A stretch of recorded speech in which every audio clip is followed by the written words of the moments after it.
আমাদের মধ্যে আসে, অন্যের ফিকিরটা হয়তো করতেছি, কিন্তু নিজের আমলের ব্যাপারে ফিকিরটা আমরা খুব কম করি। বিশেষ করে রাসূল করিম সাল্লাল্লাহু আলাইহি ওয়াসাল্লামের একটা সুন্নাত ছিল নির্জনে একাকী মালিকের ধ্যানের মধ্যে কাটানো। নবী করিম সাল্লাল্লাহু আলাইহি ওয়াসাল্লামের বয়স যখন 39 বছর 6 মাস হলো, হুব্বিবা ইলাইহিল খালাউ, নবী করিম সাল্লাল্লাহু আলাইহি ওয়াসাল্লামের কাছে নির্জনতা একাকিত্বকে পছন্দ করে দেওয়া হলো। এবার নবী করিম সাল্লাল্লাহু আলাইহি ওয়াসাল্লাম তিনি নির্জনতাকে পছন্দ করে এবার তিনি এটাকে কাটানোর চিন্তা ভাবনা করলেন। কোথায় কাটাবেন? স্ত্রী আছে ঘরে, আম্মা জান খাদিজা রাদিয়াল্লাহু তাআলা, ঘরে 4টা মেয়ে সন্তান আছে, ঘরে 1টা 2টা ছেলে সন্তানও জন্ম নিচ্ছে।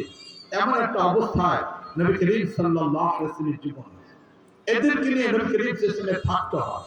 তাহলে পরিবারের একটা জিম্মাদার নবী করিম সাল্লাল্লাহু আলাইহি ওয়াসাল্লামের দায়িত্ব রয়েছে। সামাজিক অনেক কাজ এবার নবীকে পূরণ করতে হয়। নবী করিম সাল্লাল্লাহু আলাইহি ওয়াসাল্লাম সমাজের সবচেয়ে বিশ্বস্ত একজন মানুষ ছিলেন। তার কাছে মানুষ আমানত রাখত, তার কাছে এসে মানুষ সমস্যার সমাধান নিত। এমনকি জটিল জটিল যখন সমস্যা পড়ে যেত, এই মানুষগুলো, পুরা মক্কার মানুষগুলো নবীর দিকে তাকায় থাকত। নবী করিম সাল্লাল্লাহু আলাইহি ওয়াসাল্লামের বয়স এখনো 40 বছর হয় নাই, মাত্র 35 বছর। এমন টাইমে রাতের বেলা একজন নারী কাবাঘর তওয়াফ করতেছিল। এই কাবাঘর তওয়াফ করার অবস্থা, তার হাতে বাতি ছিল, যে কোনো প্রক্রিয়াতে বাতির আগুনটা কাবাঘরের সেই কালো গিলাপে লেগে যায়। এবার যখন কাবাঘরের গিলাপে সে আগুন লেগে যায়, আগুন লাগানোর কারণে কাবাঘর ক্ষতিগ্রস্ত হয়ে যায়, গিলাপ পুড়ে যায়। কাবাঘরের উপরটা কাঠের দ্বারা তৈরি করা, এটা ছাদ না, এটা কাঠের দ্বারা তৈরি করা। এবার এগুলো পুড়ে যায়, কাবাঘরটা ক্ষতিগ্রস্ত হয়।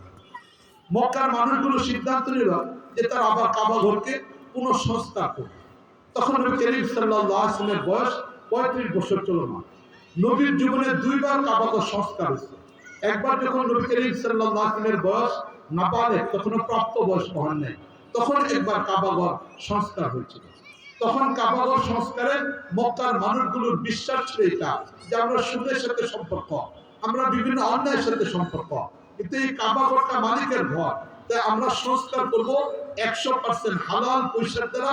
দ্বিতীয় নাম্বার, আমাদের যে পয়সার দ্বারা কাপড়গুলো কিনা, এই কাপড়গুলো হালাল পয়সার কিনা না, তাই আমরা বিবস্ত্র অবস্থায় কাবা ঘরের নির্মাণের কাজ। তখন নবী করিম সাল্লাল্লাহু আলাইহি ওয়াসাল্লাম নাবালিগ ছিলেন, অপ্রাপ্ত বয়স্ক ছিলেন। তখন মক্কার সবাই মিলে যখন এই সিদ্ধান্ত নিল, এই সিদ্ধান্ত হিসেবে তারা কাজ করা আরম্ভ করলো। কাবার কাজ করার পূর্বে তারা কাপড় পরিধান করত, এরপরে যখন কাবার কাজের জন্য চলে আসতো, একটা নির্ধারিত সীমা পর্যন্ত এসে কাপড়গুলিকে খুলে ফেলত। বিবস্ত্র অবস্থার মধ্যে তারা কাবা নির্মাণের কাজ করত। তারপরও হারাম পয়সার দ্বারা কাপড়, এটাকে কাবা ঘর পর্যন্ত নিয়ে যেত। রাসূল নাবালিগ ছিলেন, অপ্রাপ্তবয়স্ক ছিলেন। এমন অবস্থায় নবী করিম সাল্লাল্লাহু আলাইহি ওয়াসাল্লামের গায়ের মধ্যে লুঙ্গি ছিল। নবী করিম সাল্লাল্লাহু আলাইহি ওয়াসাল্লাম লুঙ্গি পরিধান করে তিনি কাজ করতেছিলেন। তিনি তখনও বিবস্ত্র হন নাই। লুঙ্গি পরিধান করে নবী করিম সাল্লাল্লাহু